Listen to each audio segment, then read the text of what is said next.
Dans cette vidéo, nous allons voir comment créer et enregistrer une carte Google Earth sous forme de PDF ou d'image. Pour l'exemple, nous allons créer une carte d'une zone d'étude géotechnique. Pour cela, je vais effectuer un zoom avant vers cette zone.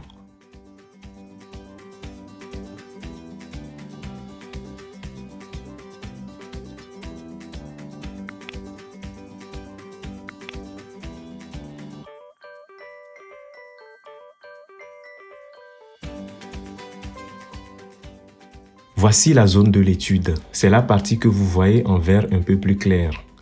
L'étape suivante, c'est de créer le contour de cette zone d'étude géotechnique. Ce contour sera représenté par un polygone. Mais bien avant de créer le polygone, je vais créer mon dossier de travail. Pour cela, je vais au niveau de mes lieux préférés, puis j'effectue un clic droit. Ensuite, je vais à la ligne Ajouter, puis je clique sur Dossier. Je vais attribuer comme nom au dossier Études géotechniques.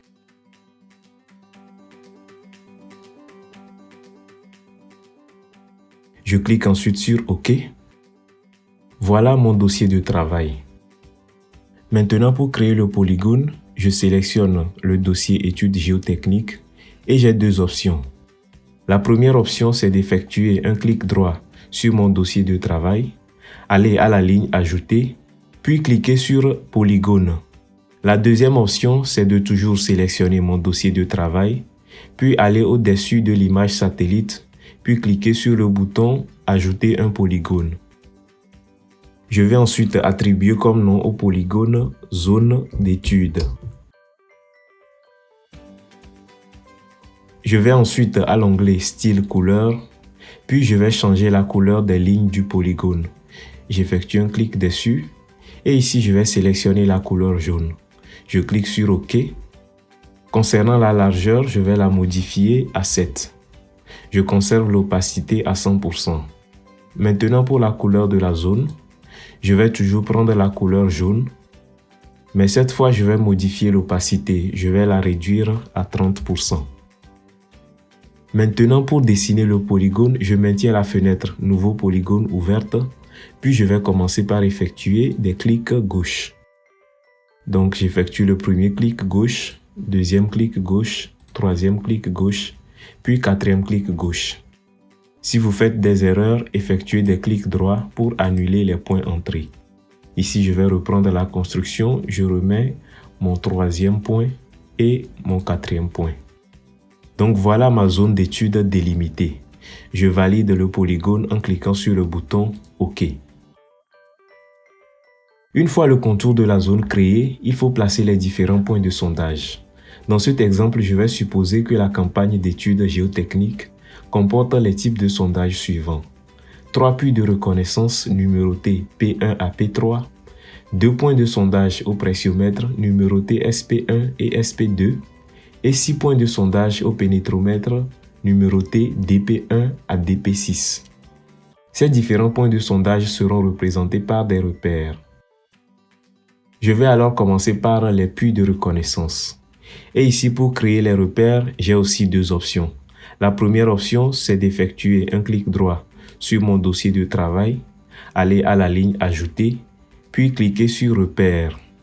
La deuxième option, c'est de maintenir mon dossier de travail sélectionné, puis aller cliquer sur l'icône Ajouter un repère. Je fais cela et le premier point représentant le premier puits de reconnaissance que je vais placer va être numéroté P1. J'entre donc P1 au niveau du nom. Ensuite, je vais changer d'icône. Je clique sur le bouton de modification d'icône et comme icône pour les puits de reconnaissance, je vais sélectionner le repère circulaire. Je clique ensuite sur OK. Maintenant, je vais ajuster la position du point. Et pour cela, j'ai deux options. Si j'avais les coordonnées du point, je pouvais les modifier manuellement au niveau de l'abscisse et de l'ordonnée. Mais pour mon exemple, je vais déplacer le repère directement sur la carte. Pour cela, je vais au niveau du repère entouré du réticule clignotant, puis j'effectue un clic gauche et en maintenant le bouton gauche de la souris enfoncé, je vais déplacer mon repère quelque part à ce niveau. Je valide ce premier point en appuyant sur le bouton OK. Maintenant, je vais entrer le deuxième point. Je retourne toujours au bouton Ajouter un repère. Et cette fois, je vais le renommer P2. Ensuite, je vais ajuster la position de P2 quelque part au centre de la zone d'étude. Je clique ensuite sur OK. Et la même procédure sera reconduite pour le troisième point P3. Je repositionne ce point quelque part ici. Je clique ensuite sur OK pour valider cela. Maintenant, pour la création des points de sondage au pressiomètre, je vais toujours retourner au bouton Ajouter un repère. Et cette fois, le nom que je vais attribuer au premier point de sondage au pressiomètre, c'est SP1. Ici, étant donné qu'il s'agit d'un autre type de sondage, je vais changer d'icône. Pour cela, je vais sélectionner l'icône épingle bleue. Je clique ensuite sur OK, puis je vais repositionner mon point de sondage. Je valide cette position en appuyant sur le bouton OK. Deuxième point de sondage au pressiomètre, SP2. Je le positionne quelque part ici. Je valide en cliquant sur OK. Maintenant, il reste le dernier type de sondage. Ce sont les sondages au pénétromètre. Je retourne encore au bouton Ajouter un repère et je vais encore changer d'icône. Je clique sur le bouton de changement d'icône et ici, je vais prendre l'icône cercle rouge et je clique sur OK. Comme je l'ai mentionné tout à l'heure, le nom que je vais attribuer à ce premier point de sondage au pénétromètre, c'est DP1. Je place ensuite ce point quelque part ici. Maintenant, pour ajouter le deuxième point de sondage au pénétromètre, je vais changer d'option. J'effectue un clic droit sur le dossier Études géotechniques et je vais à la ligne Ajouter, puis je clique sur Repère. Ici, je vais renommer ce point DP2. Ensuite, je le repositionne quelque part ici. Je valide cette position en cliquant sur OK. Donc, je vais répéter la même procédure pour le reste des points de sondage.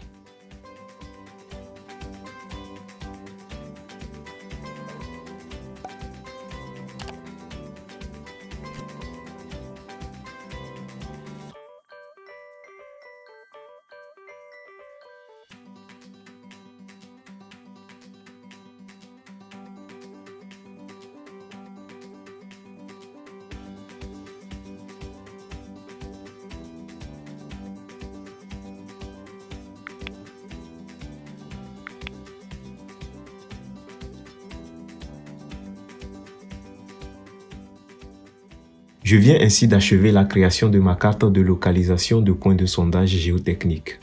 Je vais passer maintenant à l'export.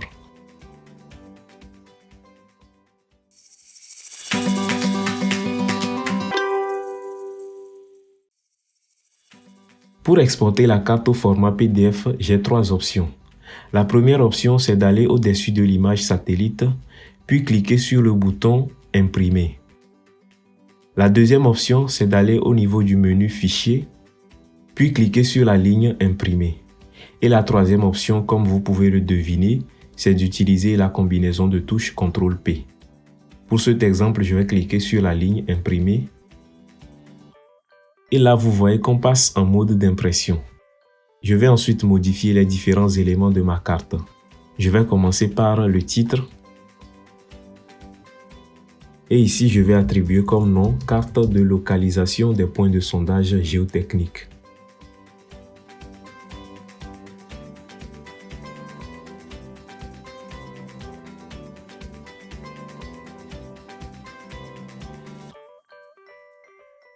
En ce qui concerne la description de la carte, elle est facultative. Dans mon cas, je ne vais pas ajouter de description. Et pour éliminer le texte par défaut qui s'affiche ici, il suffit d'effectuer un clic dans cette zone de description et la description par défaut disparaît. Ensuite, je peux fermer cette fenêtre. Et à présent, je peux ajuster la forme de la zone de titre de la carte de cette façon. Ensuite, je passe à la légende, j'effectue un clic gauche dessus. Et je vais décocher les éléments qui ne me sont pas utiles. Donc, les voici.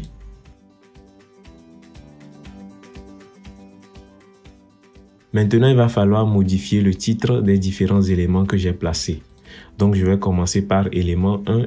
J'effectue un double clic dessus. Et cet élément 1 correspond au sondage au pénétromètre. Donc, je vais modifier le nom, sondage au pénétromètre.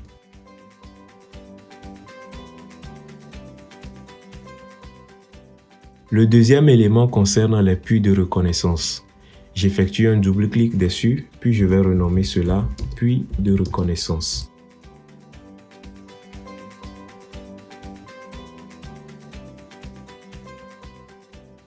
Le troisième élément correspond au sondage au pressiomètre. Donc je mets sondage au pressiomètre.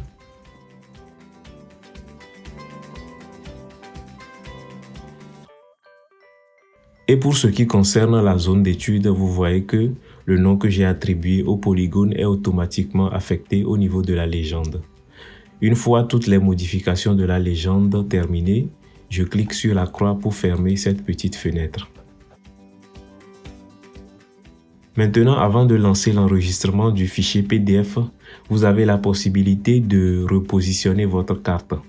Pour cela, vous effectuez un clic gauche sur la carte et en maintenant le bouton gauche de la souris enfoncé, vous pouvez le repositionner à votre guise.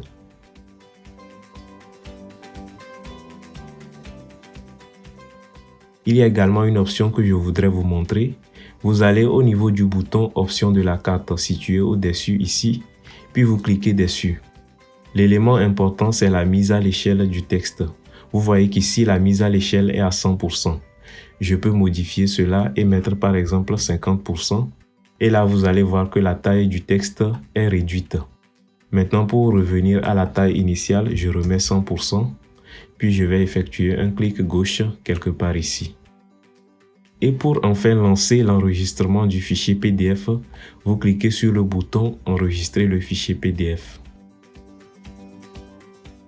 Ensuite, vous allez sélectionner un dossier dans lequel vous allez enregistrer le fichier, puis renommer le fichier en question. Ici, je vais mettre « Carte de localisation PDF ». Je clique ensuite sur « Enregistrer ». Notez que l'enregistrement peut prendre quelques secondes suivant l'étendue de la carte et la qualité de votre connexion Internet. Une fois le fichier enregistré, je vais aller vérifier son contenu au niveau du dossier d'enregistrement. Je vais aller au dossier téléchargement qui est le dossier dans lequel j'ai enregistré le PDF, puis je vais l'ouvrir.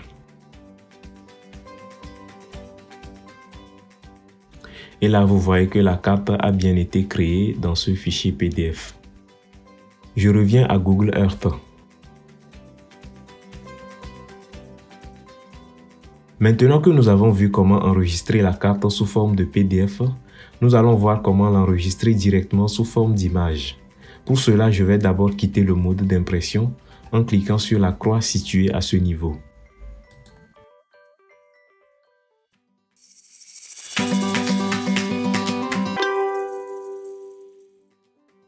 Avant de poursuivre avec l'enregistrement de la carte sous forme d'image, je vais y apporter une modification. C'est plus précisément un ajout. Actuellement, la carte nous montre la répartition des points de sondage sur le site. La modification que je veux apporter va consister à représenter un chemin d'accès aux différents points de sondage, chemin qui sera tracé lors du lancement des sondages sur le site. Pour cela, je vais créer un trajet. Et pour créer le trajet, il faut aller au niveau du dossier de travail, effectuer un clic droit, aller à la ligne Ajouter, puis cliquer sur Trajet. La deuxième option, c'est de garder toujours le dossier de travail sélectionné et de cliquer sur le bouton Ajouter un trajet situé au-dessus de l'image satellite. Ici, le nom que je vais attribuer au trajet, c'est Voie d'accès. Ensuite, je passe à l'onglet Style couleur. Et ici, je vais prendre la couleur rouge pour le trajet. Je modifie la largeur et je l'augmente à 7. Je conserve l'opacité à 100%. À présent, pour créer le trajet, il faut garder la fenêtre Nouveau trajet ouverte. Et si je reviens à l'image, vous allez voir qu'il y a une voie qui est déjà tracée à ce niveau.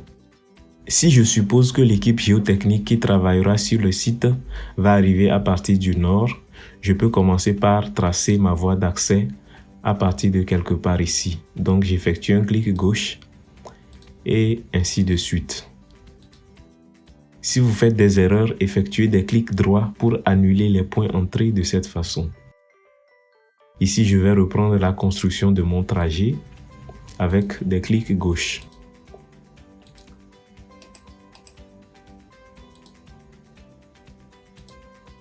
Donc, vous voyez que je suis arrivé au niveau du point de sondage au pénétromètre numéro 5. Maintenant, je vais changer d'itinéraire pour aller directement au point P3. Ensuite, le point DP6, le point SP2 et ainsi de suite.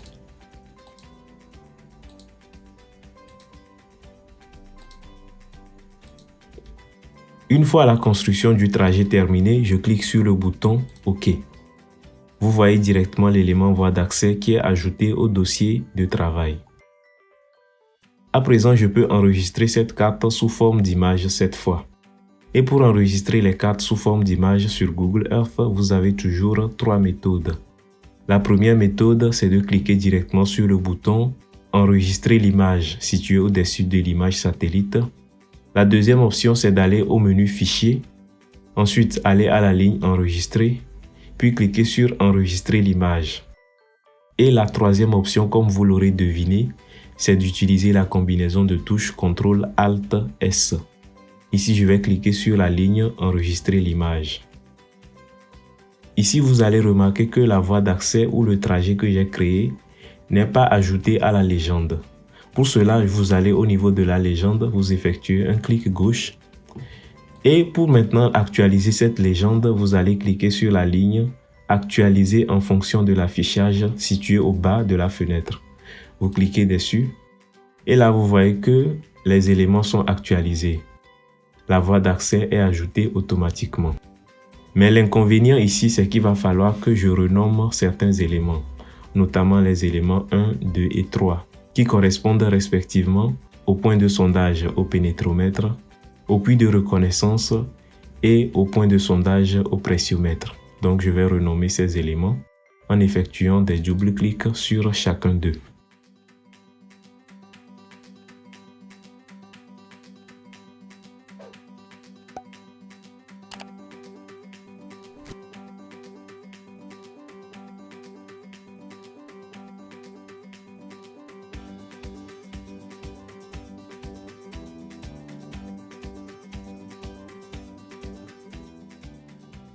Une fois l'actualisation terminée, je peux fermer cette fenêtre.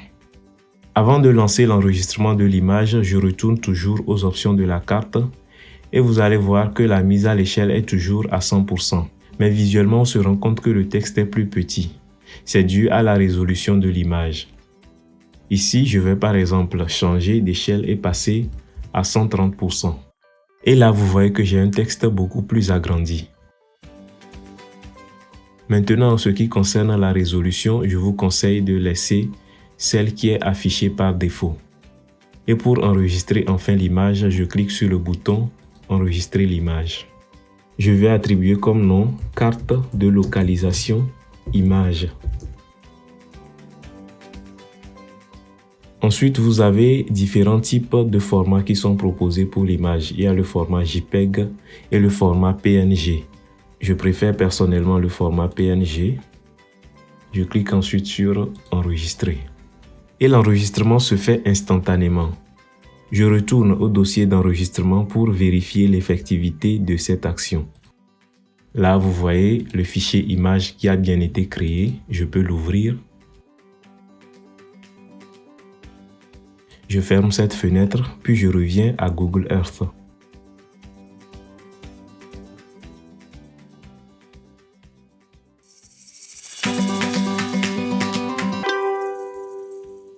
La dernière étape avant de terminer cette vidéo concerne l'enregistrement du fichier de travail. C'est très important de le faire parce qu'en cas de souci ou de réinstallation de l'application Google Earth, vous risquez de perdre toutes les données que vous y avez créées.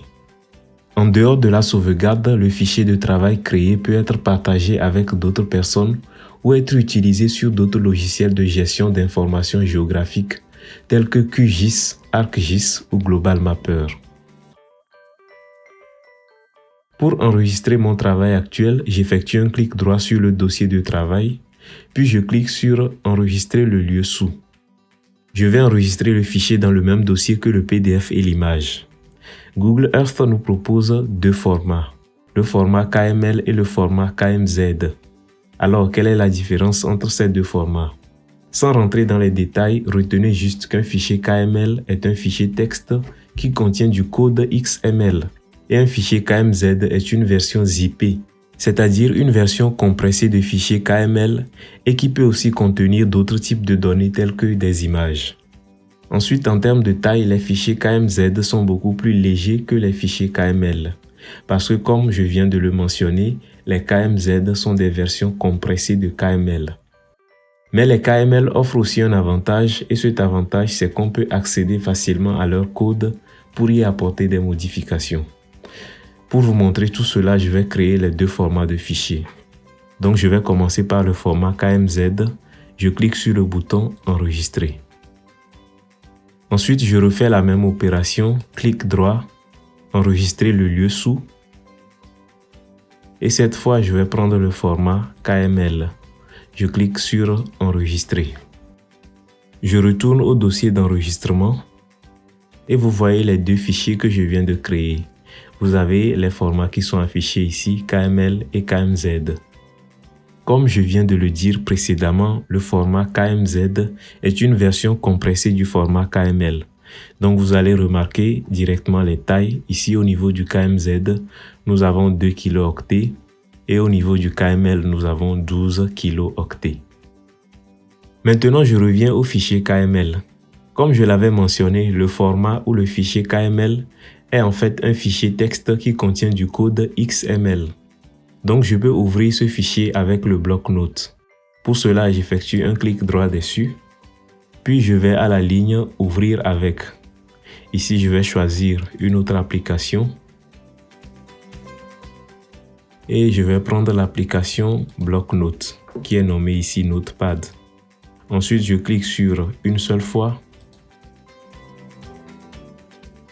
Et là, vous voyez mon code XML qui est contenu dans le fichier KML. Les parties essentielles que vous pouvez noter dans le code KML, c'est d'abord la déclaration XML qui est sur la première ligne ici. Ensuite, vous allez voir qu'il y a le nom du fichier qui est affiché là. Donc, name étudesgéotechniques.kml. Maintenant, je vais descendre un peu plus bas dans le code.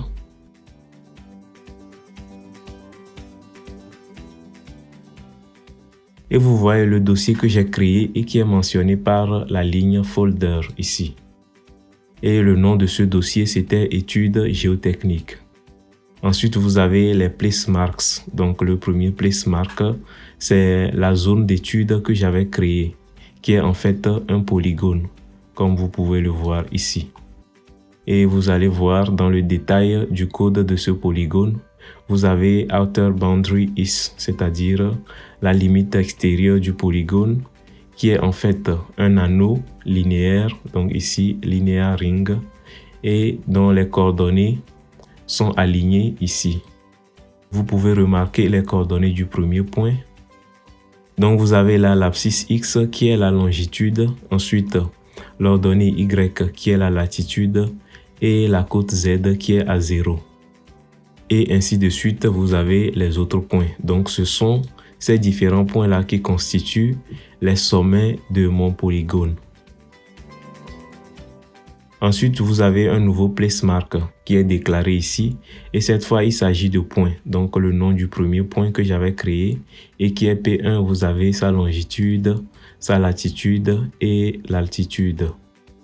Je continue, vous avez le deuxième point, le nom, longitude, latitude et altitude qui représentent la côte.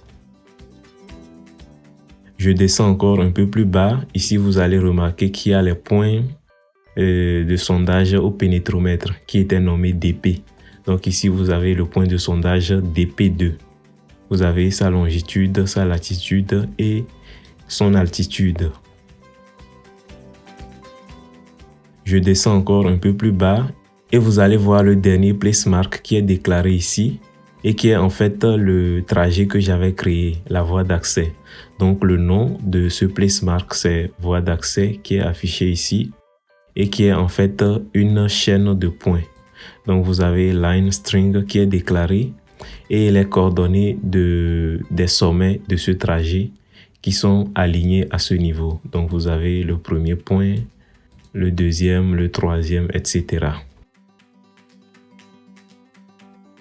Cela veut donc dire que si vous disposez de coordonnées de points, vous pouvez rapidement créer du code KML pour placer automatiquement ces points dans Google Earth.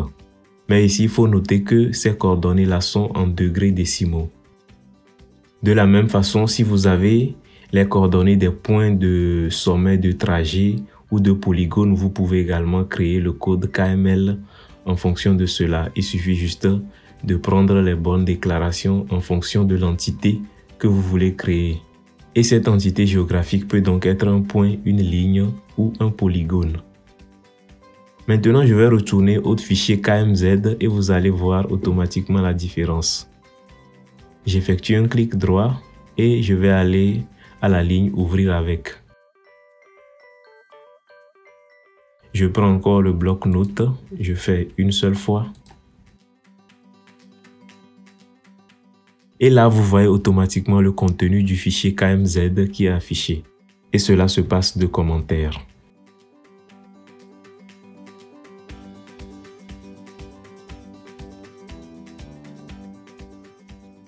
Et voilà, vous savez maintenant comment créer et enregistrer une carte Google Earth sous forme de PDF et d'images.